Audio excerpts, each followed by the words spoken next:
திருச்செந்தூர் கோயிலிலே வேளாடணும் சண்முகா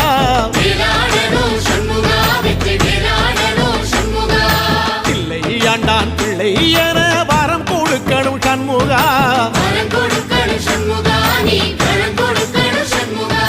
கண்ணுபடும்படி சண்முகா இந்த காலம் முழுவதும் சண்முகா உன்ன நினைக்கிற சண்முகா நல்ல செல்வம் பொழிக்கணும் சண்முகா சொன்ன வரங்களை